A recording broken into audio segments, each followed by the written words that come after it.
নমস্কার, টেগোর রিসার্চ ইনস্টিটিউটে আপনাদের স্বাগত জানাই। আমাদের এখানে সারা বছর ধরে রবীন্দ্রনাথকে নিয়ে নানা অনুষ্ঠান চলে। তবু বলবো যে তুলনায় রবীন্দ্রনাথের ছবি নিয়ে আলোচনা কমই হয়। আমরা আজ খুব খুশি যে আমাদের আজকে আলোচনার জন্য ছবি নিয়ে বলবেন একজন যোগ্য লোককে আমরা পেয়েছি, অধ্যাপক ইন্দ্রপ্রমিত রায়। তিনি ছবির রবীন্দ্রনাথ এই শিরোনামে আজকে বক্তৃতা দেবেন। আমি অনুষ্ঠানের শুরুতে আমাদের সহসভাপতি শ্রী প্রসাদরঞ্জন রায়কে অনুরোধ করছি আমাদের প্রকাশনার কিছু বই অধ্যাপক রায়ের হাতে তুলে দিতে।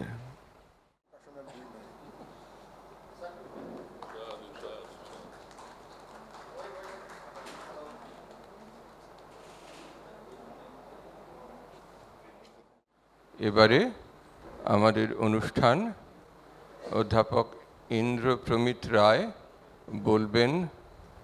বক্তৃতার শিরোনাম ছবির রবীন্দ্রনাথ। অধ্যাপক রায়ের পরিচিতি আমি সার্কুলেট করেছি, সবাইকেই পাঠিয়েছি। তবু বলে দিই, উনি মহারাজা সয়াজিরাও ইউনিভার্সিটি বরোদায় চারুকলার শিক্ষক এবং দেশে বিদেশে বিভিন্ন জায়গায় উনি নিজে শিল্পী, লেখক, শিক্ষক।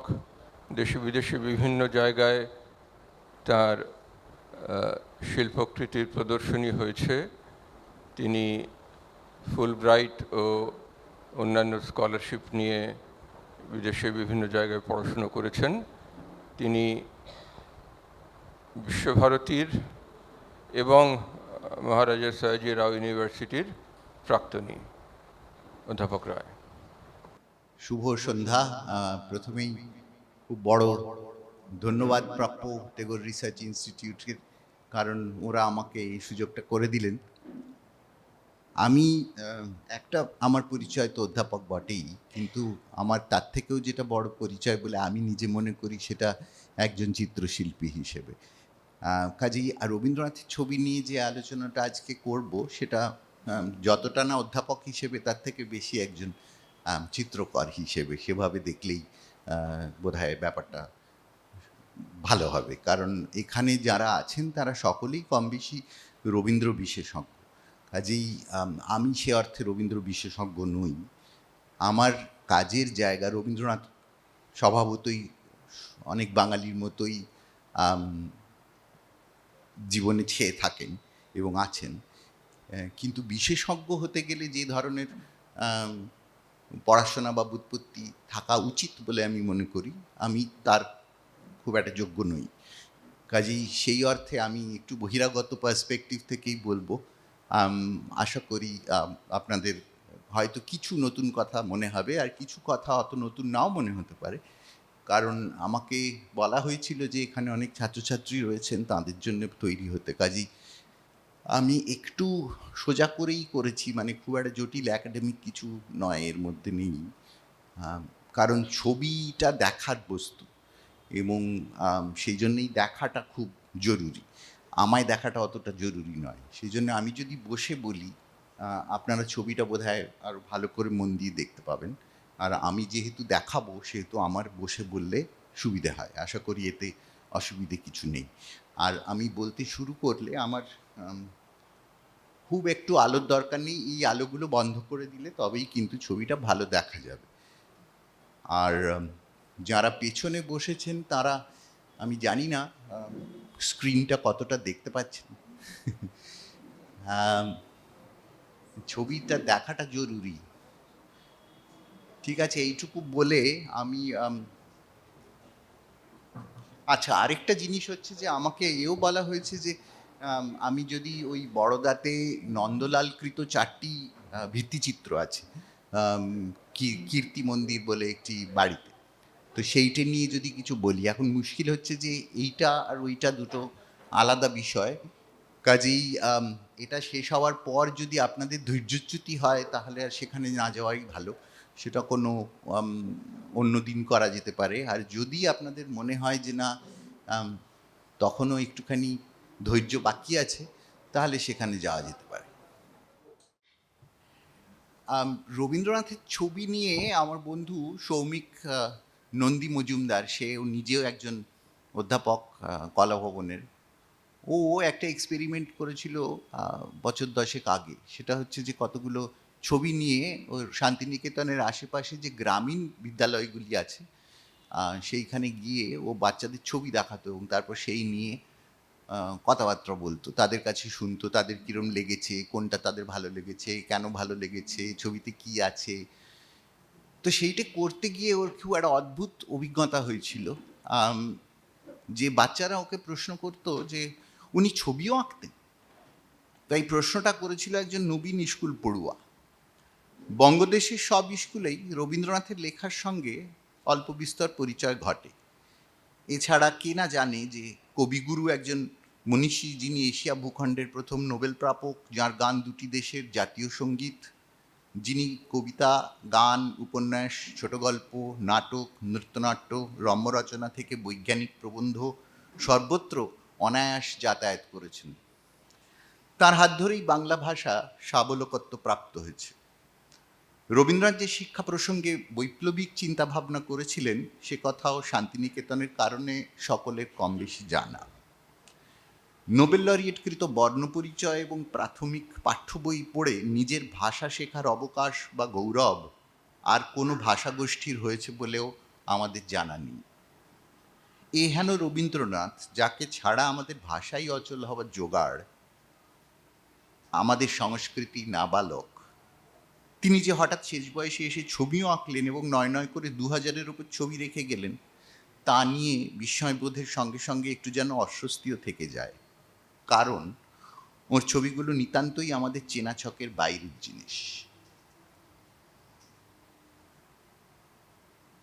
কাজেই নবীন পড়ুয়ার মতো প্রকৃত বিস্ময়বোধ অনেক বড়দের কাছেই হয়ে যায় একটু সাদাসিধে পাদটিকার মতো।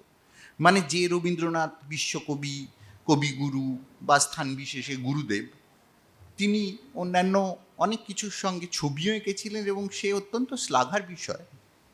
কিন্তু সাধারণ মানুষের কাছে, মায়ের রবীন্দ্র প্রেমী অনেকের কাছেও দেখেছি ওই উনি ঠিক ড্রয়িং জানতেন না, কিংবা আরেকটু আলোকপ্রাপ্তদের কাছে জিনিয়াসের এক খেয়াল গোছের মতামত একেবারে অশ্রুতপূর্ব নয়। এর একটা কারণ, রবীন্দ্রনাথের ছবি গোটা 50 বাদ দিলে তেমন ছাপা হয়েও দেখা যায় না। আসল ছবির কথা না বলাই ভালো। খোদ শান্তিনিকেতনে, যেখানে রবীন্দ্র চিত্রকলার সিংহভাগ সংরক্ষিত, খুব বেশি লোক রবীন্দ্রনাথের আসল ছবি দেখার সুযোগ কমই পেয়েছেন। এই ব্যাপারে আমি খুব লাকি, বিশেষত কারণ আমি বহু ওর আসল ছবি দেখার সুযোগ পেয়েছিলাম সেই ছাত্রাবস্থা থেকে, এবং তারপরেও নানা কারণে ওর প্রায় 1000 ছবি আমার দেখা আছে। অন্য কারণটা বোধহয় এই যে আমাদের সংস্কৃতি বোধ এখনো বহুলাংশে গান, সাহিত্য, নাটক, চলচ্চিত্রের মধ্যেই ঘোরাফেরা করে। সেখানে দৃশ্যশিল্পের জগৎ একটু ব্রাত্য থেকে যায়। রবীন্দ্রনাথের জীবদ্দশাতেও অবস্থা কতকটা এইরকমই ছিল। দেশের লোকে তার ছবি ভুল বুঝবে এ ভয় রবীন্দ্রনাথের নিজেরই ছিল। এক তো ওর ছবি আখ্যানমূলক নয়, আর দ্বিতীয়ত উনি স্বশিক্ষিত শিল্পী, আর সবচেয়ে বড় কথা ওর ছবি চেনা ছকের বাইরের। তাই রবীন্দ্রনাথের ছবির প্রথম প্রদর্শনী হলো প্যারিসের গ্যালারি পিগালে 1930। হ্যাঁ, এই ছবিটা গ্যালারি পিগালে ওর শোয়ের ছবি। ওর বাঁ দিকে, মানে আমাদের ডান দিকে যিনি বসে আছেন, ভিক্টোরিয়া ওকাম্পো, আর্জেন্টিনীয় বিখ্যাত কবি, যার প্ররোচনায় রবীন্দ্রনাথ সত্যি সত্যি নিজেকে ছবি আঁকি হিসেবে ভাবতে শুরু করেছিলেন বলে জানা যায়, এবং যার উদ্যোগে এই প্রদর্শনী হয়েছিল পিগালে তিনি স্বয়ং। তবে হ্যাঁ, ওইখান থেকে ওই দূরদর্শন ছবি তুলছেন, হ্যাঁ, ওরা আপনাকে একেবারেই দেখতে পাচ্ছেন, মুখের একটু আলো চাইছেন, কোনো আলো জ্বালাবো না না, আর আমাকে দেখাটা অত ইম্পর্টেন্ট নয়।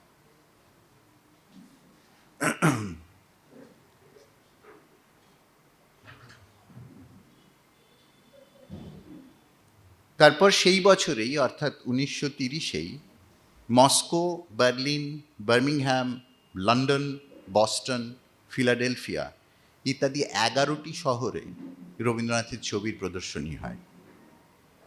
দেশে প্রথম প্রদর্শনী হয় 1931-এ কলকাতা টাউন হলে। এইখানে রবীন্দ্রনাথ নিজের ছবি বাঁচছেন রাশিয়াতে, আর এইটে মস্কোর প্রদর্শনী।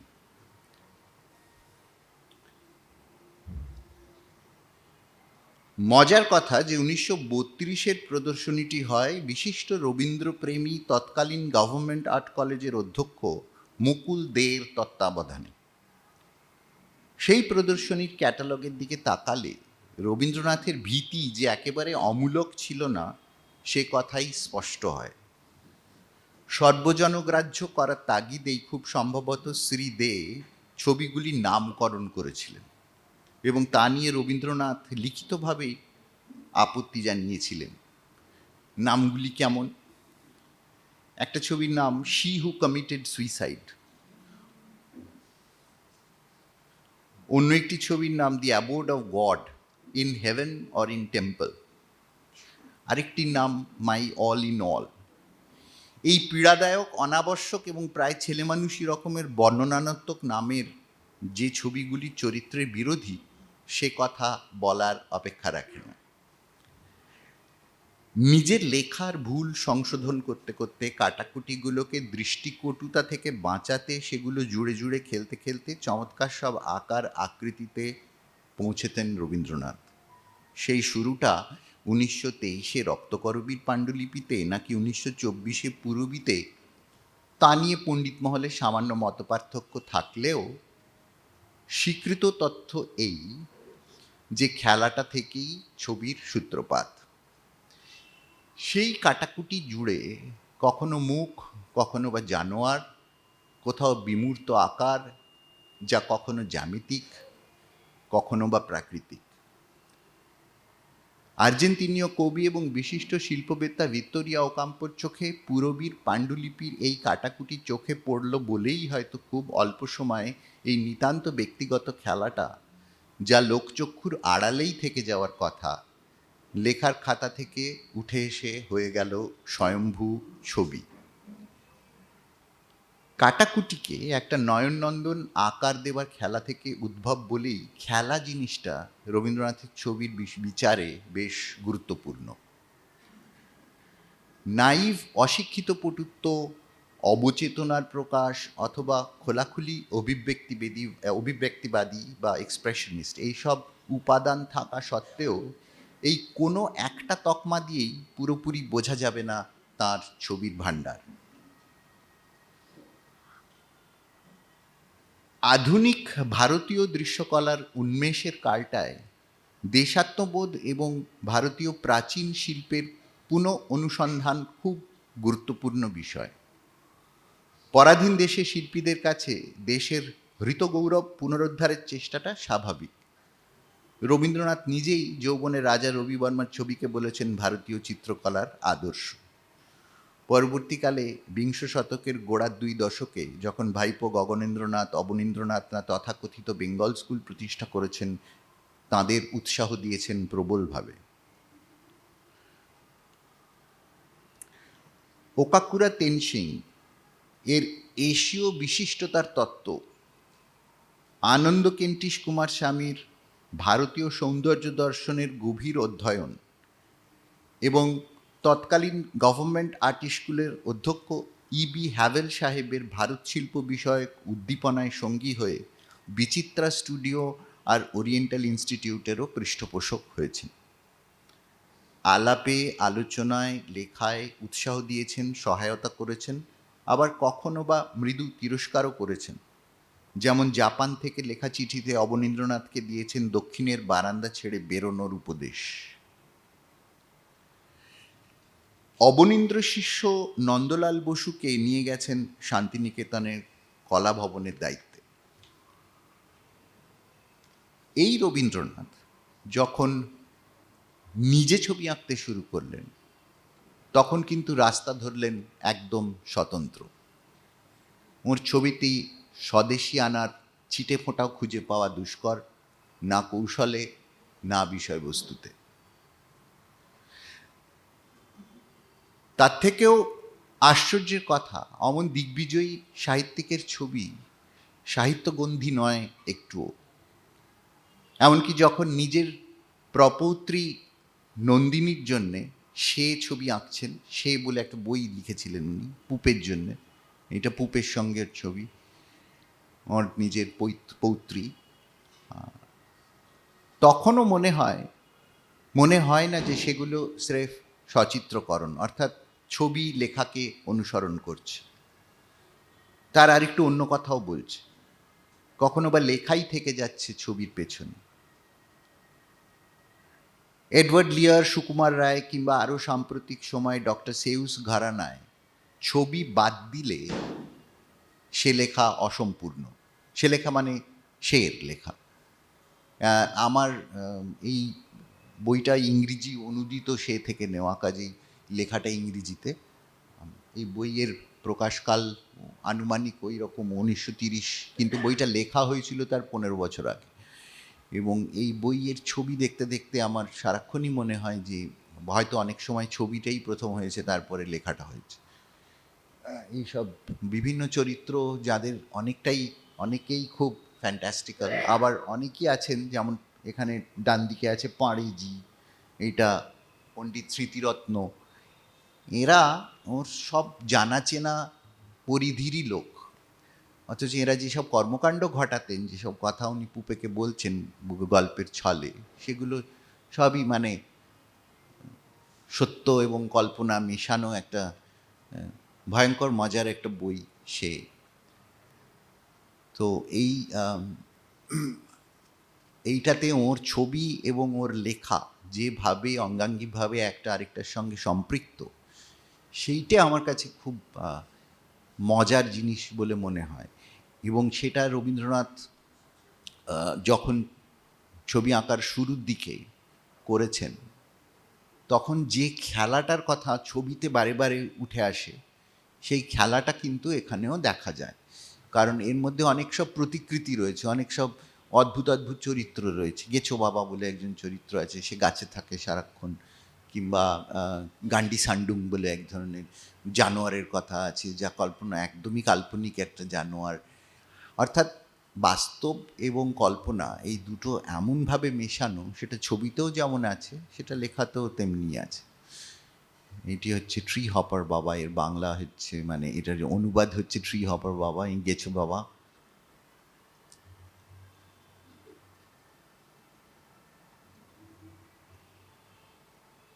এইসব ভয়ঙ্কর চরিত্র রয়েছে, খুব মজার চরিত্র রয়েছে। রবীন্দ্রনাথের ছবিতে আর্ট স্কুল সুলভ মুন্সিয়ানার অভাব এবং খেলার প্রাধান্যর কারণে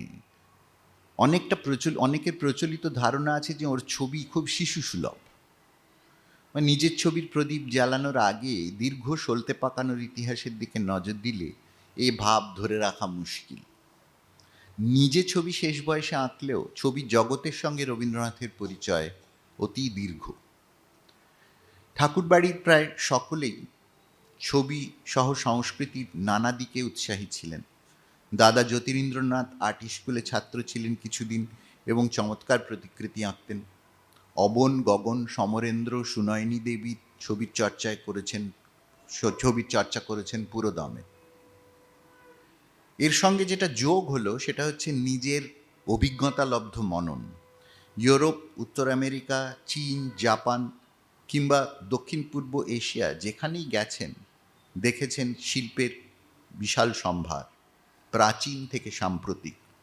পরিচয় হয়েছে বিংশ শতকের অত্যাধুনিক শিল্পের সঙ্গে পরিচয় হয়েছে চৈনিক, ব্রোঞ্জ কিংবা কানাডা বা প্রশান্ত মহাসাগরীয় দ্বীপপুঞ্জের লোকায়ত শিল্পের সঙ্গে। অভিজ্ঞতার ঝুলি থেকে বাদ যায়নি দক্ষিণ আমেরিকার প্রাক কলম্বিয়ান মায়া ইনকারাও। এবংবিধ চাক্ষুষ অভিজ্ঞতা তার সমকালীন শুধু ভারতীয় কেন, পৃথিবীতেই খুব কম লোকের হয়েছিল। তাই তিনি অনায়াসে বলতে পারেন যে শুধু ভারতীয় নয়, গোটা পৃথিবীর শিল্প সংস্কৃতিতেই তার স্বাভাবিক অধিকার। 1922 সালে কলকাতার ওরিয়েন্টাল আর্ট ইনস্টিটিউটে যেসব শিল্পীদের কাজ একত্রিত করেছিলেন প্রায় একক চেষ্টায়, তার মধ্যে ছিলেন পল ক্লে, মেটজিঙ্গার, লিওনেল ফেনিঙ্গার, ওয়াইন্ডাম লিউইস প্রভৃতি বাউহাউস স্কুলের সবচেয়ে জোহানেস ইটেন প্রভৃতি অগ্রগামী শিল্পীরা, এরা সকলেই জার্মানির ওয়াইমারের বাউহাউস স্কুলের সঙ্গে যুক্ত ছিলেন। এবং বাউহাউস একটা সেই সময়ের অত্যন্ত প্রগতিশীল শিল্প এবং কলা এবং ডিজাইন এই দুয়ের এবং আর্কিটেকচার এই তিনটি বিষয় নিয়ে ওর বিশেষত্ব ছিল। দুই বিশ্বযুদ্ধের মধ্যকালীন সময়, পরে আবার নতুন করে এই গড়া হয়, এখনও ওয়াইমারের বিশ্ববিদ্যালয় রয়েছে। আর মাঝখানে যারা এর আদি পুরুষ ছিলেন তারা অনেকেই দ্বিতীয় বিশ্বযুদ্ধের সময় হিটলারির অত্যাচারে দেশ ছেড়ে নানা দেশ চলে যান, প্রথমে ফ্রান্সে যান, তারপরে আমেরিকায় যান। কাজী বাউহাউস আজকে এই বিংশ শতকীয় শিল্পকলা, শিল্পচর্চা এবং শিল্প শিক্ষার বিষয়ে একটা প্রতিষ্ঠান যার কথা বারে বারেই উঠে আসে। কিন্তু 1922-এ বাউহাউসের কথা ইউরোপেই খুব কম লোক জান। কিন্তু রবীন্দ্রনাথের সঙ্গে জোহানেস ইটেনের বন্ধুত্ব হয়। জোহানেস ইটেনের বন্ধুত্ব হওয়ার পেছনে স্টেলা ক্রামরিশ ছিলেন। স্টেলা ক্রামরিশ নিজে ভারতবর্ষে এসছেন 1922 সালে এবং 1924 অবধি উনি শান্তিনিকেতনে ছিলেন। ওর 14টি কন্টেম্পোরারি আর্টের ওপর ম্যাজিক ল্যান্টার্ন নিয়ে ক্লাসের কথা জানা যায়, যেখানে উনি ম্যাজিক ল্যান্টার্ন মানে আজকে আমাদের যে প্রজেক্টর তার পূর্বপুরুষ। তো সেখানে ছবি দেখিয়ে উনি এমন এমন লোকেদের নিয়ে তখন আলোচনা করেছেন যাদের কথা তখন ইউরোপই ভালো করে জানেন না।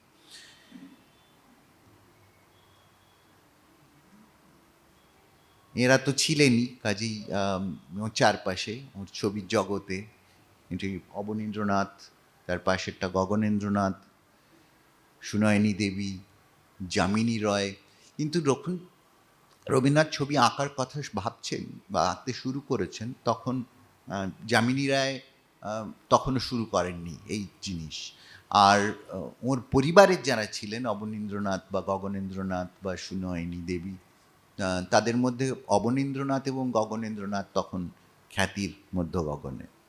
এছাড়া অন্যরকম জিনিসও ছিল যা আমরা এখন একাডেমিক শিল্প বলি, হেমেন মজুমদার এর মতো মানুষ, এরাও কিন্তু ছিলেন। অর্থাৎ সাম্প্রতিক তার যে সমসাময়িক ছবির জগৎ, সেইটা কতকটা এই রকম ছিল। কিন্তু এর সঙ্গে যেটা মিশেছিল, অমৃতা শেরগিলও শুরু করেন 1930-এর দশকে।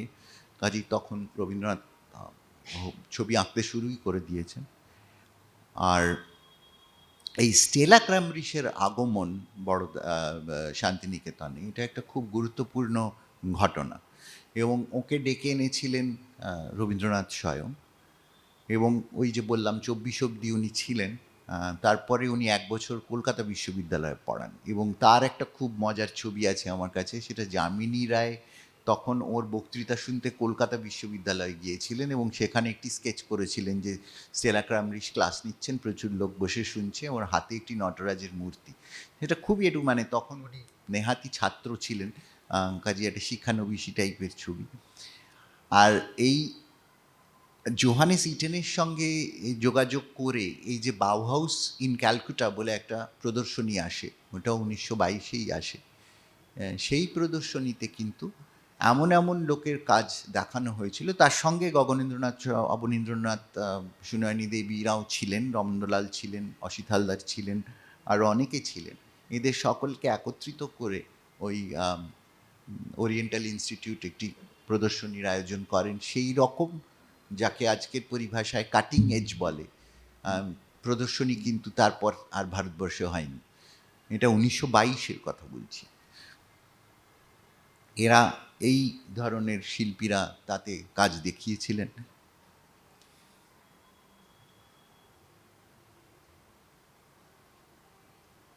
এবং 2013 সালে বাউহাউসে একটি প্রদর্শনী হয় এই কথা স্মরণ রেখে, বাউহাউস ইন ক্যালকুটা।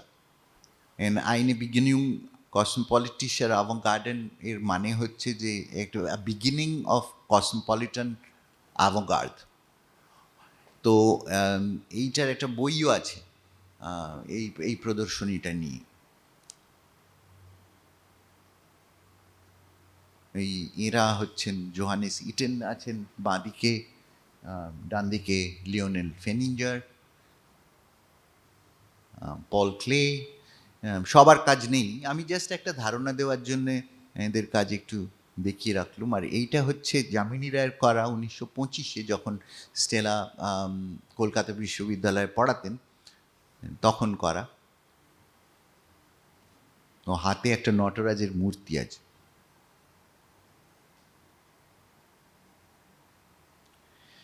মনে রাখা ভালো যে রবীন্দ্রনাথ যখন পাকাপাকিভাবে ছবি আঁকতে শুরু করলেন 1928 নাগাদ, তখন ভাইপো অবনীন্দ্রনাথ খ্যাতির মধ্য গগনে।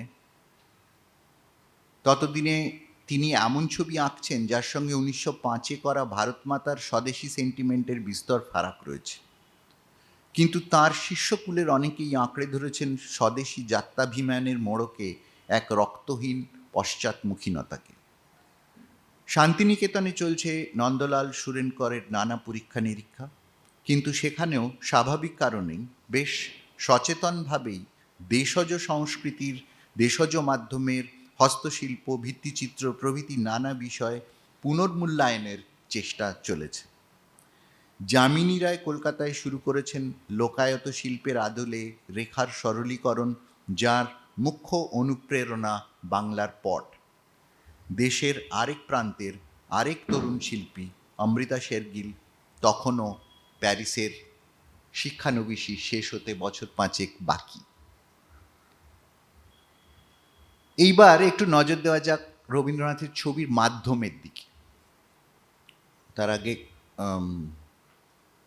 হ্যাঁ,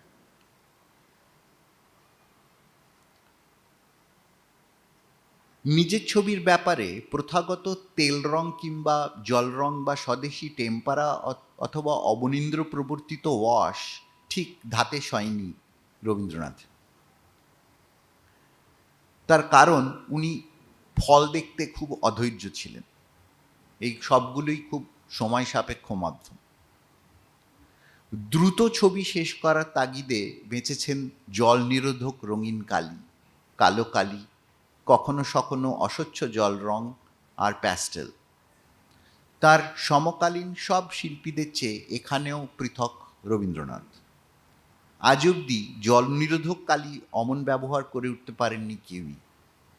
ছবির ভেতর থেকে আলো বিচ্ছুরণের যে খেলা রবীন্দ্রনাথ খেলেছেন, বিশেষত তার দৃশ্যচিত্রে, সেটা সম্ভব হয়েছিল উজ্জ্বল হালকা রঙের ওপর গাঢ় রঙের উপর্যুপরি স্বচ্ছ প্রলেপে, যাকে কারিগরি পরিভাষায় বলে গ্লেজিং। ওই ব্যাপারটা পেলিক্যানের ওয়াটারপ্রুফ কালিতে যেমন ফুটিয়েছেন, সে রঙের চরিত্র খুব ভালো না বুঝলে করা অসম্ভব। ছবির ব্যাপারে পেশাদারিত্ব থেকে মুক্ত রবীন্দ্রনাথ ছবি এঁকেছেন এমন এক আন্তরিক তাগিদে, যাকে অবনীন্দ্রনাথ আগ্নেয়গিরির অগ্ন্যুৎপাতের সঙ্গে তুলনা করেছেন। তাই তার মাধ্যমের ব্যবহারও কোনো পরম্পরার পদাঙ্ক অনুসারী নয়। দৃশ্যপটের অর্থাৎ ল্যান্ডস্কেপ ছবিতে এই অন্দর থেকে আলো ফুটে বেরোনোর খেলাটা দেখা যায় খুব স্পষ্ট করে। রবীন্দ্রনাথের ছবির ভাণ্ডারে এরকম ছবির সংখ্যা অনেক, এবং এগুলো আঁকাও হয়েছে বিভিন্ন সময়ের। এর মধ্যে কালো কালির ড্রয়িং কিছু থাকলেও অধিকাংশ ছবি রঙিন, এবং তাতে আলোর এই বিশিষ্টতাটা বেশ ভালো করেই লক্ষ্য করা যায়। ছবির সময়কাল অনেক ক্ষেত্রেই সূর্যাস্তের ঠিক আগে কোণে দেখা আলো, যা ছবিগুলোকে একটা প্রায় অপার্থিব সময়হীন জগতে নিয়ে যায়। কখনো বা খুব ভোরে সূর্যোদয়ের ঠিক আগের মুহূর্তে আধো আলোতে আলোকিত আকাশের সামনে কোনো নামহীন প্রায় প্রাগৈতিহাসিক গাছের সারি, কখনো পাহাড়ের আভাস, ভাঙা দেউল, কিংবা এই রকম মানব উপস্থিতির কোনো তির্যক সংকেত, কখনো বা চাপা আলো ঠিকরোনো বহতা নদী বা জলাশয়। এই নামগোত্রহীন দৃশ্যপট কোনো বিশেষ জায়গার নয়, তাই ভৌগোলিক পরিচিতির বেড়া ডিঙিয়ে তারা হয়ে ওঠে একাধিক অভিজ্ঞতার নির্যাস। বাংলার দৃশ্যরূপ, নদীর ধার, পুকুর পাড় যে একেবারে চেনা যায় না তেমন নয়, তবে তার ব্যাপ্তি কোনো বিশেষ জায়গার ছবিকে ছাড়িয়ে রাগরাগিনীর মূল সুরের মতো পৌঁছে যায় এক বিশিষ্ট সাধারণীকরণে। আর এই পৌঁছনোটা অনেক ক্ষেত্রেই হয় এই বর্ণলেপনের করণকৌশলে, যা একান্ত রাবীন্দ্রিক। একইভাবে রবীন্দ্রনাথের আঁকা ফুল কখন জবা, কখনো রজনীগন্ধা কিংবা পলাশ বলে চেনা যায় বা যায় না, কিন্তু সে চেনা গেলেও কোনো বৈজ্ঞানিক স্টাডির কাজে অচল, কারণ ফুলের ফুলত্ব তাদের নিয়ে যায় চেনা পরিধির বাইরে, যেখানে নামকরণের পরিচিতি বাহ্য।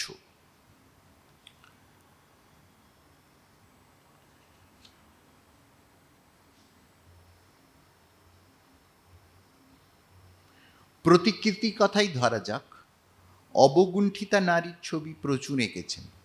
তার বিষণ্ণতা, মেলাঙ্কলিয়া অথবা নতুন বৌঠানের স্মৃতির উঁকি ঝুঁকি নিয়ে অনেক কথাই বলা হয়েছে, কাজেই সে প্রসঙ্গে না গিয়ে একটু অন্য দিকের কথা বলি। শুধু মানুষ নয়, মুখোশ, এমনকি জন্তু জানোয়ারেরাও, এবং তার মধ্যে কল্পিত এবং বাস্তব দুরকমই আছে। এই জন্তু জানোয়ারদের কথা এরপরেই আসছি, এটা একটু দেখিয়ে নিই 3-4টে। এরকম অসংখ্য ছবি আছে রবীন্দ্রনাথের।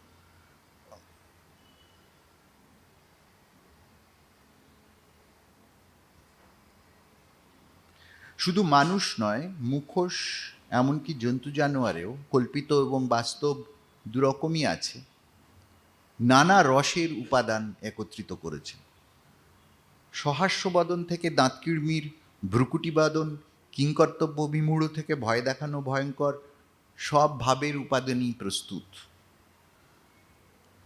বুক ফুলিয়ে বীর কুঁকড়ো, ধূর্ত শেয়াল, কিংবা মজা মিশ্রিত ভয় দেখানো গান্ডি সান্ডুম।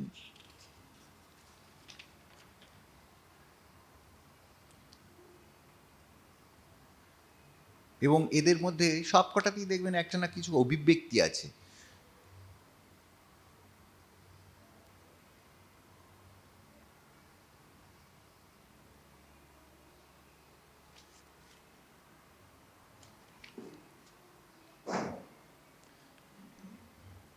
এইটাও সে বইটা থেকে, ওই ডান দিকের ছবিটা গান্ডি সান্ডুম, ওই একটা অদ্ভুত কিম্ভূত কিমাকার জানোয়ার।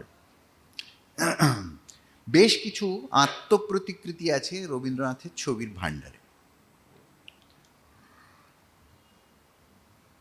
তাতে গুরুগম্ভীর গুরুদেব কখনো হয়েছেন জ্যামিতিক ছকে বন্দি স্ফিংস, যার পায়ের কাছে নতজানু মুখোমুখি ভক্তদয়, আবার কখনো বা প্রাক কলম্বিয়ান মোটিভ অনুসারী কোনো অলঙ্করণ।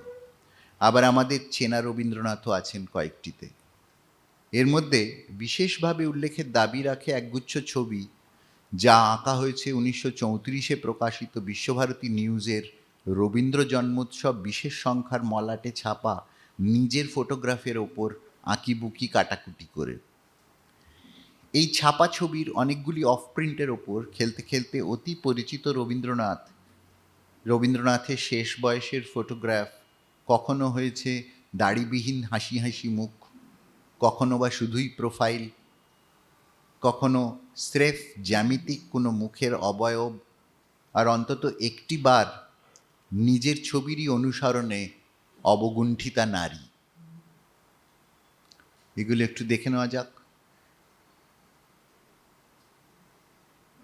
এর সব কটার তলায় রয়েছে কিন্তু রবীন্দ্রনাথের ফটোগ্রাফ। এই ছবিটা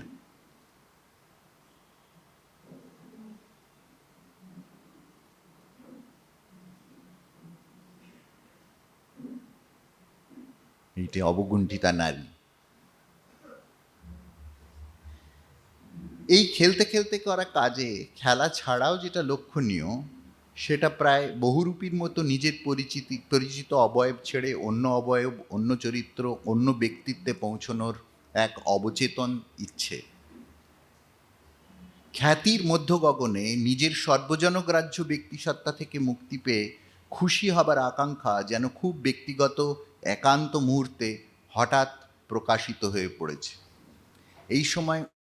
এই সময়ের ওর ব্যস্ততার উদাহরণ হিসেবে এই জায়গাটা আমি কোট করছি, যে নিজের ব্যস্ততার প্রতি কটাক্ষ করে সেতে পুপেকে লিখেছিলেন, আমি এখন কচুরিপানা ধ্বংস সভা, মৃত সৎকার সভা, সাহিত্য শোধন সভা, তিন চণ্ডীদাসের সমন্বয় সভা, ইক্ষু ছিবড়ে পণ্য পরিণতি সভা, খন্যানে খনার লুপ্তভিটা সংস্কার সভা, পিঁজরাপোল উন্নতি সাধিনী সভা, ক্ষৌর ব্যয় নিবারণী দাড়ি গোপরক্ষণী সভা ইত্যাদি সভার বিশিষ্ট সভ্য হয়েছি। এই ছবিগুলোকে বিশ্ববিখ্যাত রবীন্দ্রনাথের ব্যক্তিত্বের নিজের ভাবমূর্তি ধরে রাখার বিরাট দায়িত্ব থেকে চিত্রকর রবীন্দ্রনাথ যেন ছুটি নিয়েছেন। তাই এই কাজগুলি যেন রসিক, শিল্পী এবং সর্বোপরি মানুষ রবীন্দ্রনাথকে সরাসরি শনাক্ত করতে সক্ষম। কোনো কোনো প্রতিকৃতির বিষণ্ণতাও লক্ষণীয়। মনে রাখা ভালো, 1934-35 পৃথিবী অবধারিতভাবে দ্বিতীয় বিশ্বযুদ্ধের দিকে এগোচ্ছে। পূর্ব এবং পাশ্চাত্যের মিলন আর মানুষের শুভবুদ্ধি সম্পর্কে রবীন্দ্রনাথের অনেক স্বপ্নই ভেঙে পড়ার মুখে। এই সময়ের একটা বিজ্ঞাপনও জোগাড় করেছি।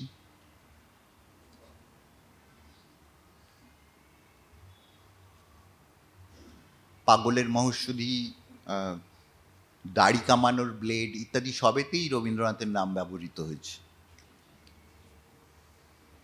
যিনি নিজে কখনো দাড়ি কামাননি। যারা পড়তে পাচ্ছেন না পেছনে তাদের জন্য পড়ে দিই যে উমেশচন্দ্র রায়ের জগৎবিখ্যাত পাগলের মহৌষধ 70 বছরের ঊর্ধ্বকাল যাবৎ লক্ষ লক্ষ দুর্দান্ত পাগল এবং সর্বপ্রকার বায়ুগ্রস্ত রোগী আরোগ্য করিয়াছে।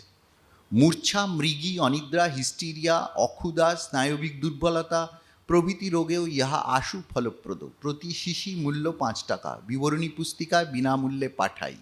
আর তলায় ডক্টর রবীন্দ্রনাথ ঠাকুরের একটি কোট, আমি ইহার উপকারিতা বহুকাল যাবৎ জ্ঞাত আছি।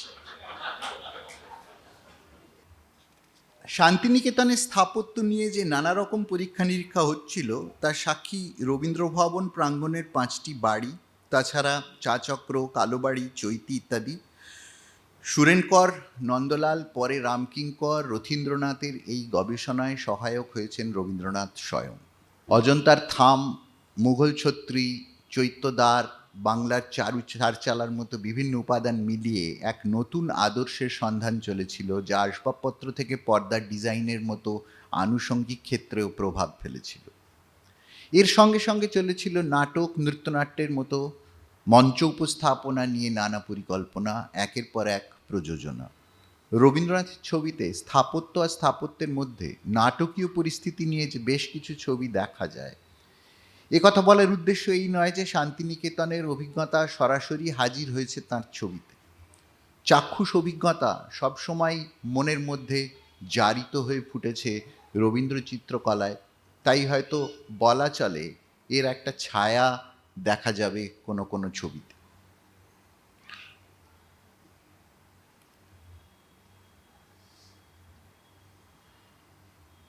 কোনো ছবিতে আবার আছে এক রহস্যময় নাটকীয়তা।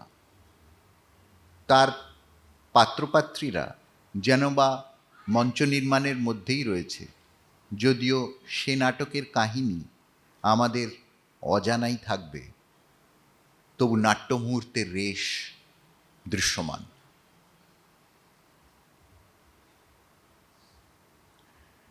শেষ পাতে রবীন্দ্রনাথের ছবির আরেকটা ব্যতিক্রমী দিকের প্রতি একটু নজর ফেরানো যাক। রবীন্দ্র সাহিত্যে শরীরী বিষয়ে যেন একটু সন্তর্পণেই এড়িয়ে গেছেন রবীন্দ্রনাথ। নেহাত প্রয়োজনে করেছেন একটু মোলায়েম তির্যক ইশারা। এর পেছনে তার মূল্যবোধ, সমকালীন জনরুচির চাপ ইত্যাদি নানা কারণই অনুমান করা যায়। অথচ তার ছবিতে এই রাগঢাক একদম অনুপস্থিত। রবীন্দ্রনাথের করা অনাবৃত মানব মানবীর শরীরী ছবিতে যে খোলামেলা অকপটতার দর্শন পাওয়া যায়, তার ছবির বন্ধন মুক্তির দিকেই অঙ্গুলি নির্দেশ করে। একটা সামনাসামনি আবক্ষ নারী মূর্তির নগ্নতার কথাই ধরা যাক। সেখানে কোনো বিড়িরা বা সমকালীন চিত্রীদের অনুসরণে শারীরিক প্রসঙ্গকে রূপক অথবা পৌরাণিক মোড়কে প্রকাশের কোনো চেষ্টাই নেই। এই ছবি বলে আমি যা তাই। তেমনি পুরুষ মূর্তিতেও যৌনাঙ্গ স্পষ্ট করেই আঁকা হয়েছে। একটি কাজে দেখতে পাই এক নারী মূর্তি বিলীন হয়ে আছে এক আসবাব, যা আরামকেদারা আর গ্র্যান্ড পিয়ানোয় মেশানো এক চিত্রকল্প। চারপাশের বুনোট অন্ধকারে এই শরীরী ছবির অনুরণন আর দৃঢ়তা কোনো সমকালীন ভারতীয় ছবিতেই দেখা যায় না। এখানেও রবীন্দ্রনাথ একা এক ছাঁচ ভাঙা পথের পথিক। তাই 1941 এক চিঠিতে স্পষ্ট করে বলেছেন, চিত্রকর গান করে না, ধর্মকথা বলে না, চিত্রকরের চিত্র বলে অয়ম অহম ভো, অর্থাৎ এই যে আমি। রবীন্দ্রনাথের ছবি দেখতে দেখতে তাই একটা কথা বারে বারেই মনে হয় যে রবীন্দ্রনাথ একজন নন, অনেক। সাহিত্যিক যে রবীন্দ্রনাথকে আমরা একটু আধটু চিনি, রবীন্দ্রসঙ্গীতে যে রবীন্দ্রনাথকে আমরা দেখতে অভ্যস্ত, যে রবীন্দ্রনাথ দেশের ভালো মন্দ নিয়ে গান্ধীজির সঙ্গে তর্কে নামেন, যিনি প্রতিবাদে মুখর হয়ে ফিরিয়ে দেন খেতাব, যিনি দেশ বিদেশের বিদ্বজ্জনের সামনে ভারতীয়ত্বের প্রতিভূ, সেই সব রবীন্দ্রনাথ থেকে ছবির রবীন্দ্রনাথ বেশ একটু আলাদা, একাধারে বিশ্বায়িত এবং ব্যক্তিগত, বহুমুখী স্ফটিকের মতো একটা অন্য মুখ, অন্য চেহারায় ধরা দেন। তাই আজকের প্রজন্মের শিল্পীরাও প্রাসঙ্গিকতা খুঁজে পায় তার ছবিতে, যদিও তার অনুগামী হওয়া একান্ত অসম্ভব। ধন্যবাদ। কিছুদিন আগে ওই রবীন্দ্রনাথের ছবি নিয়ে একটু পড়াশোনা করতে গিয়ে শানু লাহিড়ীর একটি বই আমি পড়ি। হ্যাঁ, তাতে নো লাইন বলে একটি জিনিসের ইয়ে রয়েছে। এখানে বহু ছবির মধ্যেই নো লাইন ব্যাপারটা আছে। বাইরে কি কি আমি বুঝতে পারলাম না। No line, no line? হ্যাঁ, বাই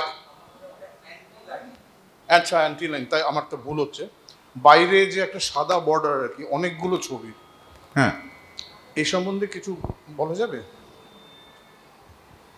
না আসলে দেখুন, এই ধরনের জিনিস না, এই একটা সময় স্থির হয়েছিল যে রবীন্দ্রনাথ যখন কাটাকুটি খেলতে শুরু করলেন, তখন প্রথম দিকে জ্যামিতিক করেছিলেন না পরের দিকে জ্যামিতিক করেছিলেন, তাই দিয়ে সময় ভাগ করা, এইগুলো না করা খুব মুশকিল। রবীন্দ্রনাথের ছবিতে লাইন দিয়ে শুরু হতো, তার কারণ ওর ছবির শুরুটাই কালিকলম থেকে, কাজেই লাইনের গুরুত্ব খুবই রয়েছে। লাইনবিহীন ছবি বরং সে তুলনায় কম, কিন্তু লাইন তো নানা রকমভাবে তৈরি হয়। লাইন সবসময় লাইন এঁকে তৈরি হয় না, একটা রং দিয়েও লাইন তৈরি হতে পারে। একটা ডার্ক রং যখন একটা হালকা রঙের উপর থাকে, তখন অটোমেটিক্যালি তার লাইন তৈরি হয়ে যায়, সেই লাইনটা আপনাকে ডিফাইন করে দিতে হয়। ঠিক আছে। আবার অনেক জায়গায় উনি করেছেন, কারণ ওর কাছে ওই প্যাটার্নটা খুব ইম্পর্টেন্ট ছিল, কাজেই নানা রকম ছবি এঁকেছেন। ওর ছবিকে ওই জন্যই কোনো বাক্সের ভেতর বন্ধ করে দেওয়া খুব মুশকিল, যে উনি এই রকম করেছেন এবং এরকমই করতে থেকেছেন।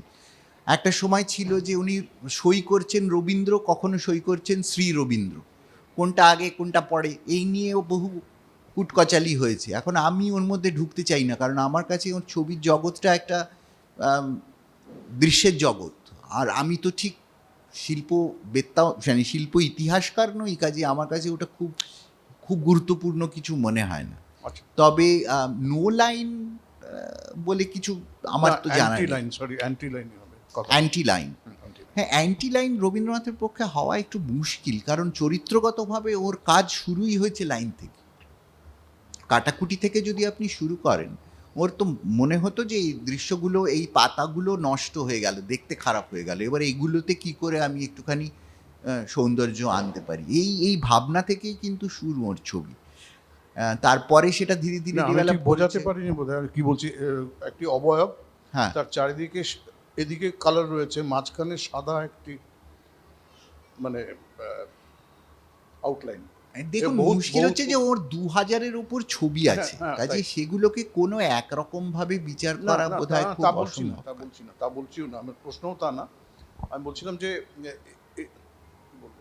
আচ্ছা থাক, এই প্রশ্ন না হয় অন্য আরেকটি প্রশ্ন আছে ছোট্ট, সেটা হচ্ছে ওরা দক্ষিণে বারান্দা থেকে বেরিয়ে আয়, এটাতে কি মানে বলা হয়েছিল আর কি সেই কারণ অবনীন্দ্রনাথ কোথাও যেতে রাজি ছিলেন না। অবনীন্দ্রনাথ বোধহয় জীবনে ২বার না ৩বার হাওড়া ব্রিজ পুল পেরিয়েছিলেন। কাজেই আর রবীন্দ্রনাথ তো সবাইকে নিয়ে গেছেন, নন্দলালকে নিয়ে গেছেন, অসিত হালদারকে নিয়ে গেছেন। জাপানে গিয়ে ওর মনে হয়েছিল যে এটা অবনীন্দ্রনাথের দেখা উচিত যে জাপানিদের কাছে শিল্পের কি গুরুত্ব।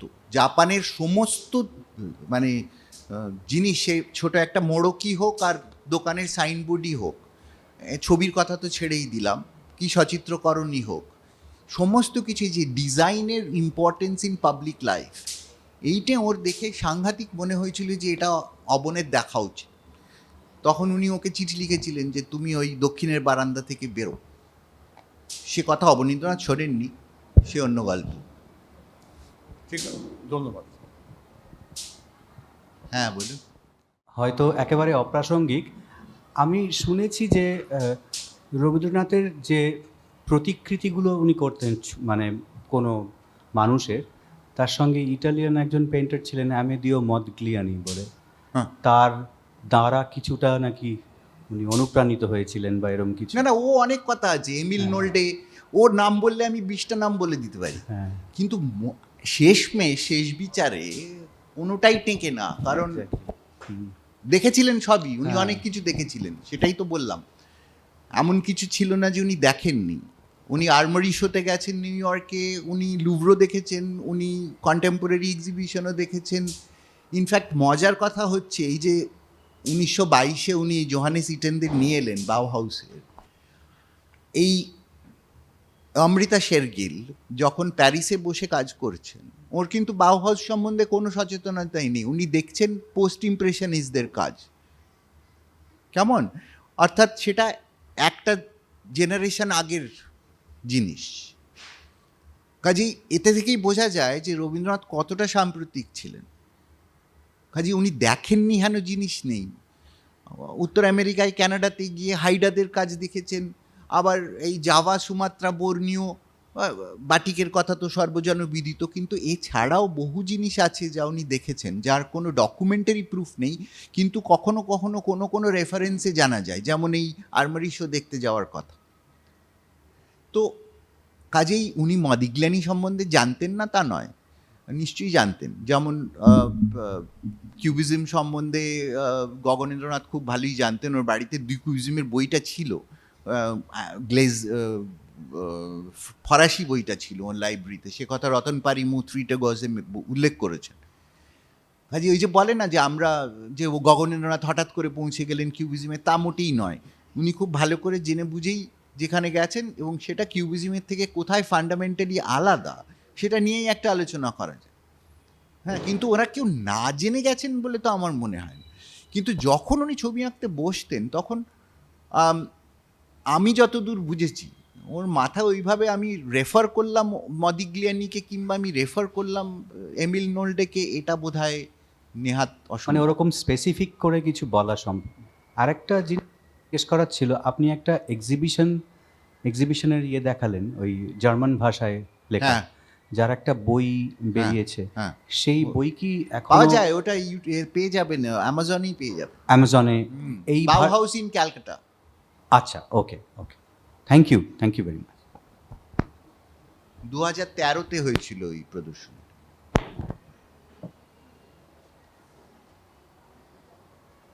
ওই প্রদর্শনীটা 2013-ই হয়েছিল। না, 1922-এ তো অ্যাকচুয়ালটা হয়েছিল। এই বইটা যে হয়েছে তার কারণ বাউ হাউস, হ্যাঁ 100 বছর হয়নি তখন, যাই হোক 2013-তে বাউ হাউস ইন ক্যালকাটা বলে একটা শো অর্গানাইজ করেছিল, তাতে ওইখানকার ক্যাটালগ কি ছবি দেখানো হয়েছিল সেসবের একটা উল্লেখ ছিল। তো এই বইটা সেই সময় প্রকাশিত হয়। অ্যাকচুয়াল যে বাউ হাউসের প্রদর্শনী রবীন্দ্রনাথ নিয়ে এসেছিলেন সেটা 1922।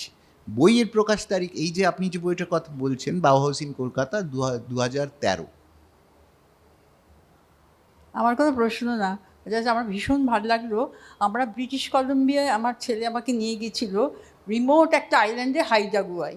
হ্যাঁ, তা হাইড্রাগুয়াইতে গিয়ে সে একটা ভিজিটার সেন্টার, তার সঙ্গে একটা অডিটোরিয়াম, তা আমরা তো ঢুকেছি।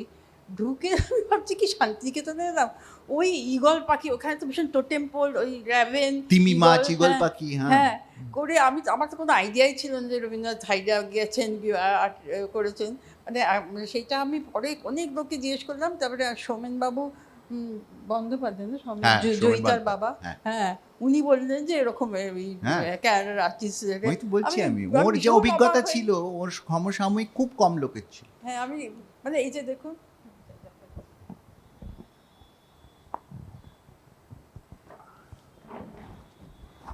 হ্যাঁ, এই তো ওই রকমই একটা তিমি মাছ দেখালো আমি। ইন্দ্রদা, এই সব ছবিগুলোর মধ্যে প্রথম প্রশ্ন, আত্মপ্রতিকৃতি কি পরের দিকে করা শুরু? কারণ আমি জন্য জিজ্ঞেস করছি যে ধরনের ফেশিয়াল ফিচার্স স্পষ্ট হয়ে উঠেছে, এবং প্রায় যে শিরোনামে আপনার যে এটা ছিল, প্লেটটা ছিল, সেটা তো অসাধারণ একটা কাজ। ওই পারফেকশনে যাওয়ার জন্য কি কোনো ট্রেনিং বা কিছু না নিজেই করে ডেভেলপ করেছিলেন? এবং ট্রেনিং যেটা ওর হয়েছে সে তো বাল্যকাল থেকেই হচ্ছে, কিন্তু সেই ট্রেনিং হঠাৎ করে ফুটে বেরোলো 63-র পর। আর এটা এই জন্যই অবনীন্দ্রনাথ ওটাকে অগ্নুৎপাতের সঙ্গে তুলনা করেছিলেন। আর এই ছবিগুলো অবভিয়াসলি, কারণ ওই অফ প্রিন্টটাই তো 34-এর, কাজেই করা হয়েছে তারপরে, তার আগে নয়। এটুকু তো ডেট না থাকলেও বলে দেওয়া সম্ভব। 34-এর পর তো উনি তো মারাই গেছেন 41-এ। হ্যাঁ, কাজেই শেষ ভাগই বলতাম। পুরোটাই মোটামুটি 10 বছর ম্যাক্সিমাম, না আর বেশি। 34-এর পর সেটা 34-এ হতে পারে, হ্যাঁ। 35-এ হতে পারে, 36-এ হতে পারে। ওর কাছে অনেক অফ প্রিন্ট পড়েছিল, কখনো খেলতে খেলতে শুরু করে। এই ব্যাপারটা ভীষণ খেলার মতো। এই ব্যাপারটা না, আমি যদি খুব একাডেমিক্যালি গুছিয়ে ভাবতে চাই, উনি সকালবেলায় উঠে 7টার সময় ছবি আঁকতে বসতেন ট্র্যাক রোজ, করা সম্ভব নয়। ঠিক ওরমভাবে হয়নি আর কি। কিন্তু আঁকতেন যখন, তখন খুব মন দিয়ে আঁকতেন। সেটা রানীচন্দ্র তো বারবারই বলেছেন যে রানী আমার রঙের বাক্স নিয়ে আয়, আমার এখন ছবিতে পেয়েছি। ওই পাওয়া জিনিসটা, ওটা ভূতে পাওয়ার মতো। আপনি বারবারই বলছেন যে উনি ছবি এঁকেছেন প্রায় 2000-এর ওপর। তো এখন বর্তমানে কত সংরক্ষিত আছে এবং কোথায় আছে, বেশিরভাগ বা ছবি আছে এগুলোর এক্সিবিট করা হয় না কেন সাধারণের এক্সিবিট জন্য? করা হয়, মানুষ যান না। খুব বড় বড় এক্সিবিশন হয়েছে ওর। এই সার্ধ শতবর্ষে বহু এক্সিবিশন দেশে হয়েছে, বিদেশে হয়েছে। মুশকিল হচ্ছে আমাদের দেশে ছবি সম্বন্ধে সচেতনতা এত কম যে আমরা জানতে চাইও না, জানতে পারিও না অনেক সময়। কলকাতাতেও হয়েছে, সেই ছবি নিয়ে, সে প্রদর্শনী নিয়ে প্রচুর গোলমালও হয়েছে ওর, কারণ কিছু জাল ছবি ছিল, সে নিয়ে অনেক লেখালেখি হয়েছে। কাজেই ছবির সংগ্রহ 3টে জায়গায় আছে মূলত, আর কিছু আছে ছড়িয়ে ছিটিয়ে। তার একটা প্রধান ছবির সংগ্রহ হচ্ছে রবীন্দ্র ভবন। সেখানে ছবি, আমি যখন ছাত্র ছিলাম, সুশোভনদা এখানে বলে গেছেন, সুশোভনদা তখন ওখানে কিউরেটর ছিলেন। তো ওরা একটা ব্যবস্থা করেছিলেন যে সপ্তাহে 10টা করে অরিজিনাল ছবি স্ট্রং রুম থেকে বের করে দেখানো হবে। তো আমি তো কলা ভবনের ছাত্র ছিলাম, সেখানে সবাই ছবি আঁকতেই শিখতেই গেছে। কিন্তু সেখানেও ওই রকম একটি সুযোগে আমরা 10-12 জনের বেশি কখনো যাইনি।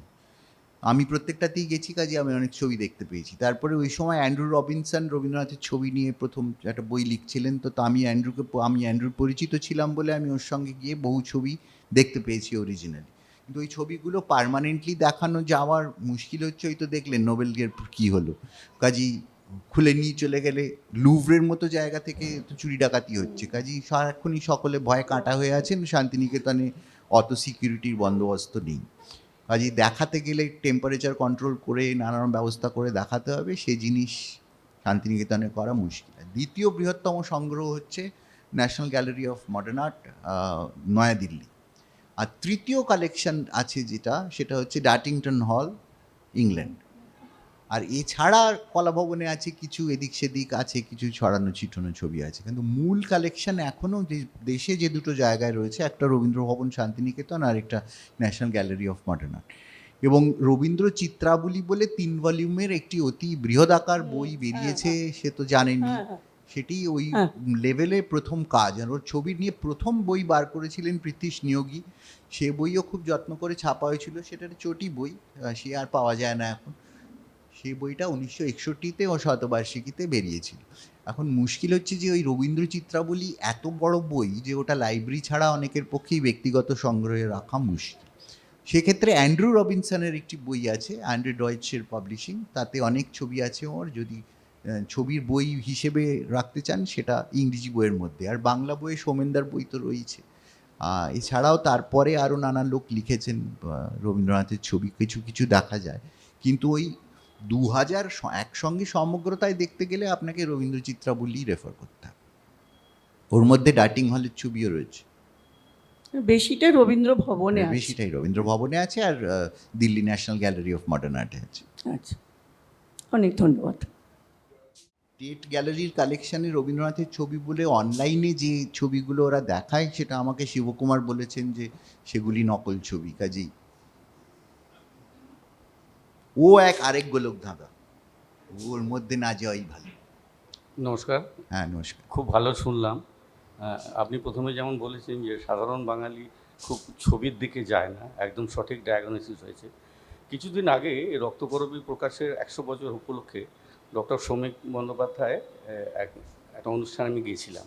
তো সেখানে রবীন্দ্রনাথের ছবির প্রতি যে টান, আকর্ষণটা ছবি আঁকিয়ে হওয়ার আগেই, সেইটা আমাদের মুগ্ধ করে। এবং সেটা দেখেছি রক্তকরবী 1915 থেকে প্রায় 25 পর্যন্ত ফাইনাল প্রকাশ হয়, 10টা খসড়া হয় ইত্যাদি, সব ওইখান থেকেই জানা আমাদের। তো সেখানে পিকাসো থেকে আরম্ভ করে বহু পৃথিবী বিখ্যাত আঁকিয়েদের ছবি উনি স্লাইডে দেখিয়েছেন। এবার আমার একটা আপনার কাছে মানে জানার বিষয় আর কি, যে রবীন্দ্রনাথ ছেলে এই যে দীর্ঘদিন ধরে ছবির মধ্যে ওনার আনাগোনা ছিল, অন্তত মানে থিওরিটিক্যালি অ্যাকাডেমিক্যালি আঁকা শুরু না করা সত্ত্বেও, তো সেইটা কি আজকে যে একটা বিশাল ছবির জগৎ আপনি ব্যাখ্যা করলেন, সেই তার কিছু বিশেষ প্রভাব আছে ওই সময় থেকেই? মানে এতদিনের তো ওনার তাহলে ছবির সঙ্গে পরিচিতি, ওইটা না হুট থাকলে করে ওইটাই হুট তো করে বলছি খেলার আমি। ছলে বোধহয় আঁকা নয়। না, খেলার ছলে ওইটাই তো শিশু সুলভ, শিশু এই সমস্ত কথা বলে লাভ নেই। উনি যথেষ্ট জ্ঞানগম্যী ছিল, ওর ছবি নিয়েও ওর যথেষ্ট দেখা ছিল, পড়াশোনা তো ছিলই। বেরগসন কথা উনি বহুবার উল্লেখ করেছেন, তিনি ওই সময়কার একজন বিশিষ্ট শিল্পবেত্তা। কাজেই উনি কিছু জানতেন না, হঠাৎ করে ওর মনে হলো উনি ছবি আঁকতে শুরু করলেন, ব্যাপারটা একেবারেই তা নয়। এই যে আমি বললাম যে প্রদীপ জ্বালানোর আগে সলতে পাকানোর গল্প, সেই সলতেটা ওর প্রায় 60 বছর ধরে পেকেছে। তারপরে প্রদীপ জ্বলেছে 60-এ, সেই প্রদীপ উজ্জ্বল হয়েছে 63-তে, মারা গেছেন 80-তে। এবার বুঝুন। অনেক ছবি দেখলাম, ভালো লাগলো। যেটা বলার আর কি, যে ছবিতে যেমন শুধু আকারের দিক থেকেই নানা ভ্যারাইটি, শুধু তাই তো নয়, রবীন্দ্রনাথের ছবির রঙও একটা বিরাট ব্যাপার, এবং সেটা আপনি বলেছেনও, এবং সেটা কী ধরনের কালি ব্যবহারের জন্য সেটা সম্ভব হয়েছে, কী ধরনের ফুটে উঠেছে সেটা আমরা জানতে পারলাম। কিন্তু এটাও আমরা শুনেছি যে রবীন্দ্রনাথ নাকি রং সম্পর্কে অন্ধত্ব ছিলেন, তিনি রং কানা ছিলেন। যদি রং কানাই হন, তাহলে তিনি রঙগুলো কিভাবে নির্বাচন করতেন বা কোন কোন রঙগুলোকে তিনি বাদ দিতেন তার ছবি আঁকার ক্ষেত্রে? রানীচন্দ্র এক জায়গায় লিখেছেন যে তিনি রঙের বাটি এগিয়ে দিতেন। এটা একটু আমার অতিরিক্ত বলে মনে হয়। তাই যদি হয় তাহলে তো রং নির্বাচনটা রানীচন্দ্রই করলেন, উনি করলেন না। এইটাই আমি জানতে চাচ্ছি, রং নির্বাচনটা না, ওর একটু কালার ব্লাইন্ডনেস ছিল বলে কেতকী কুশারি ডাইসন বলেছেন। ডাইসন তিনি বলেছেন আর কি। হ্যাঁ, সুষমন হ্যাঁ, সরকার যে উনি লাল রংটা বুঝতে পারতেন না, সবুজ হয়তো দেখতেন। হ্যাঁ, সেটা তাহলে তার জন্য তো ছবির তাহলে মূল যেই রংটা তিনি চাইছেন সেটা পাচ্ছেন না, অন্য একটা এফেক্ট চলে আসতে পারে। এই এফেক্টটাকে একদম উনি কি দেখুন, উনি তো আর নেই, কাজে উনি কি চেয়েছেন আর বোঝার উপায় নেই। আমরা কি পাচ্ছি আমাদের তাই নিয়েই সন্তুষ্ট থাকতে হবে। তাহলে কি রং যেখানে যে সমস্ত জায়গায় লাল রংগুলো আছে সেটাকে উনি অন্য রং ভেবে নিয়ে এক্স্যাক্টলি, ব্যবহার করেছেন? আমরা কি সেটা ভাববো না? আমি যদি লাল রং দেখে মজা পাই, লাল রং হিসেবেই আমি তো দেখবো। মজা আমি কি পাচ্ছি। এটা ভাববো যে রবীন্দ্রনাথ হয়তো লালটা বুঝতে পারেননি, উনি এটা সবুজ ভেবে লাগিয়েছিলেন? হ্যাঁ, হতে পারে। এখন সেটা জেনে আমার কি লাভ হবে? আমি তো ছবি দেখতে যাচ্ছি ছবি দেখবো বলে, ওই যে অয়মহম ভো বলেছেন রবীন্দ্রনাথ। আমরা এই কুটকচালির মধ্যে গিয়ে এই অলিগলিতে হারিয়ে যাব। আমার মনে হয় ছবিটাই আসল দর্শনীয় বস্তু। এখন এইটা, এই ডেথ অফ অ্যান অথর এর একটা অন্য ফিলসফি রয়েছে। রবীন্দ্রনাথ ঠিক যে ভেবে ছবি এঁকেছিলেন, আপনি কি ঠিক সেইভাবে দেখতে পাচ্ছি? তা পাচ্ছি না। আমরা আমাদের অভিজ্ঞতার নিরিখে দেখছি, তাই তো?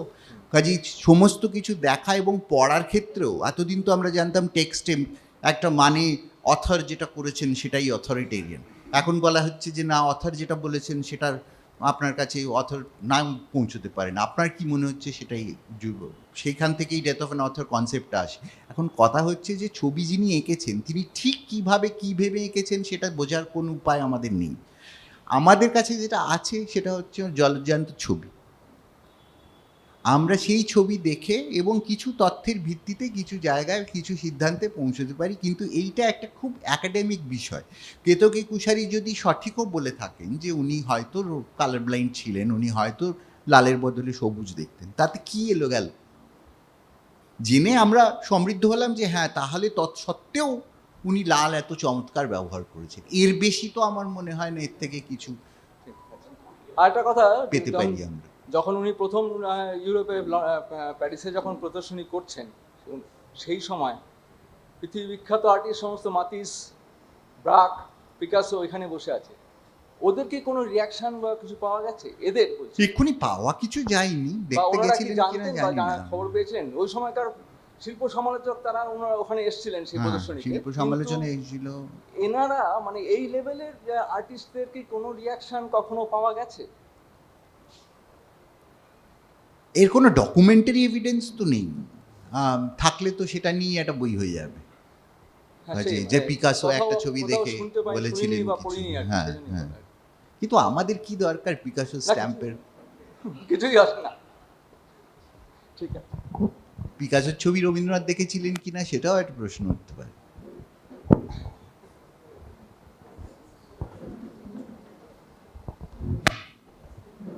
আমার কোনো প্রশ্ন নয় ইন্দ্রপ্রমিত।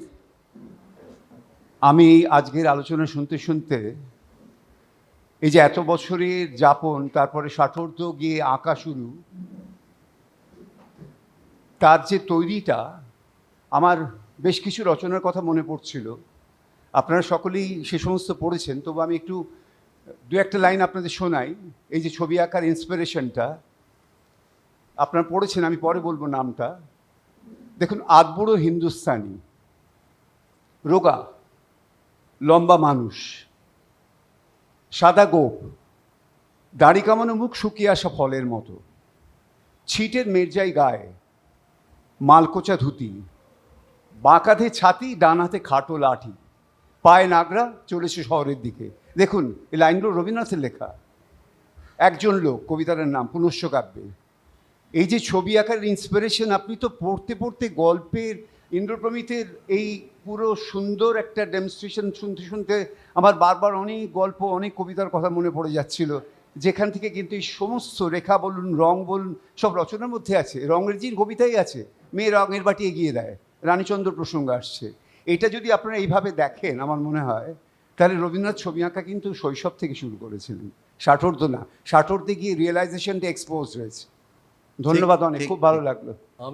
আমি রবীন্দ্র চর্চা ভবন কর্তৃপক্ষকে অভিবাদন, ধন্যবাদ, কৃতজ্ঞতা জানাতে চাই যে তারা এরকম একটা খুবই গুরুত্বপূর্ণ বিষয়ে অবতারণা করেছেন এবং ইন্দ্রপ্রমিতের মতো একজন এই মুহূর্তের প্রতিষ্ঠা শিল্পীকে নির্বাচিত করেছেন এই ব্যাপারে ব্যাখ্যা করার জন্যে।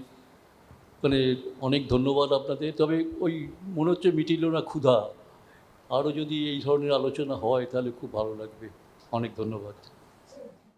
হ্যাঁ, না, আমার মনে হচ্ছে যে আজকের অনুষ্ঠানটা যেভাবে হয়েছে এটাই এর সম্পূর্ণ হবার পক্ষে ঠিক সময়। আমি আগে যে কথা ইন্দ্রপ্রমিত বাবুকে অনুরোধ করেছিলাম সেটা আমরা ভবিষ্যতে তবু করতে চাইব। আমাদের ইচ্ছেটা ছিল যে উনি যেহেতু একেবারে বরোদাতেই রয়েছেন, বরোদাতে নন্দলালের যে অসাধারণ মিউরালগুলো আছে, ফ্রেস্কোগুলো আছে, সেগুলোর সম্বন্ধে আমরা খুব কম জানি। এমনিতে রবীন্দ্রনাথের ছবি সম্বন্ধেই কম জানি, নন্দলালের ওই বিশেষ ছবিগুলো সম্বন্ধে খুবই কম জানি। এবং ইন্দ্রপ্রমিত বাবু যোগ্য লোক, নিজে বরোদাতেই রয়েছেন। আমি চাইব যে ভবিষ্যতে কখনো উনি এই বিষয়েই এখানে একটি বক্তৃতা দিন। আমার মনে হয় তার একটা বক্তৃতার পক্ষে যথেষ্ট রসদ ওই বিষয়ে থাকবে। হ্যাঁ, সেটাই করা ভালো। কারণ আজকের যে পরিবেশে অনুষ্ঠানটা শেষ হয়েছে, ওদিকে দেখুন ছট পুজোর হইচইও থেমে গেছে, আমাদের এইখানে থামলেই ভালো। এখন আমি খালি দু একটা কথা বলে আজকে শেষ করব। আমাদের পরবর্তী অনুষ্ঠানের কথা জানিয়ে রাখি, ঠিক 2 সপ্তাহ পরে নভেম্বরের 10 তারিখ এখানে কপিরাইটের শতবর্ষে রবীন্দ্রসঙ্গীত সংরক্ষণের ইতিকথা এই শিরোনামে আলোচনা করবেন শ্রী প্রীতম সেনগুপ্ত, সঙ্গে সঙ্গীতে থাকবেন শ্রীমতী দুর্বা সিংহ রায়চৌধুরী। আর আজকের অনুষ্ঠান আমরা এখানে শেষ করছি। আপনারা আশা করি নিশ্চয়ই আপনাদের ভালো লেগেছে। অনেক প্রশ্ন আপনাদের ছিল, হয়তো আরও আছে, ভবিষ্যতে আমরা আরও জানব। আজকে আমরা আমাদের প্রথা মেনে আগুনের পরশমণি গেয়ে আজকের অনুষ্ঠান শেষ করব। আমি এখানে আমাদের মিতাদি উঠে সেরকম কয়েকজনকে আসতে অনুরোধ করছি, যারা এখান থেকে গাইবেন। আপনারা সবাই গাইবেন। আগুনের পরশমণি ছোঁয়াও প্রাণে, এ জীবন পূর্ণ করো, এ জীবন পূর্ণ করো, এ জীবন পূর্ণ করো, এ জীবন পূর্ণ করো দহন দানে। আগুনের পরশমণি ছোঁয়াও প্রাণে, আমার দেহ খানি তুলে ধরো, তোমার দেবালয়ে প্রদীপ করো, আমার দেহ খানি তুলে ধরো, তোমার দেবালয়ে প্রদীপ করো। নিশিদিন আলোক শিখা জ্বলুক প্রাণে, নিশিদিন আলোক শিখা জ্বলুক প্রাণে।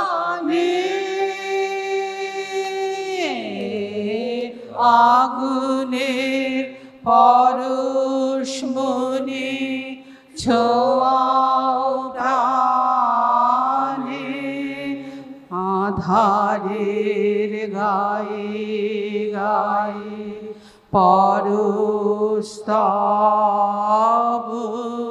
সারা রাত ফোটাক তারা নব নব, আধারের গায়ে গায়ে পরস্তব, সারা রাত ফোটাক তারা নব নব। নয়নের দৃষ্টি হতে ঘুচবে কালো, যেখানে পড়বে সেথা দেখবে আলো। নয়নের দৃষ্টি হতে ঘুচবে কালো, যেখানে পড়বে সেথা দেখবে আলো। ব্যথা মোর উঠবে জ্বলে ঊর্ধ্বপানে, ব্যথা মোর উঠবে জ্বলে ঊর্ধ্ব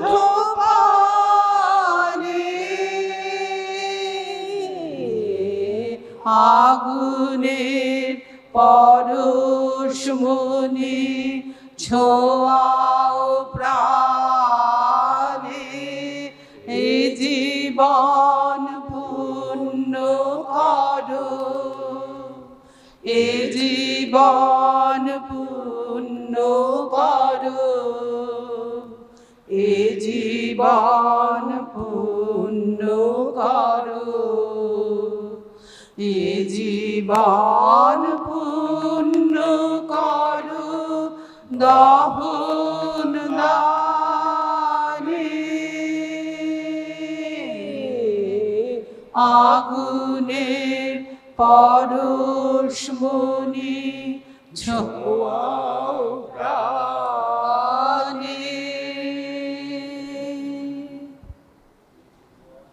নমস্কার, আজকের অনুষ্ঠান এখানেই শেষ হলো।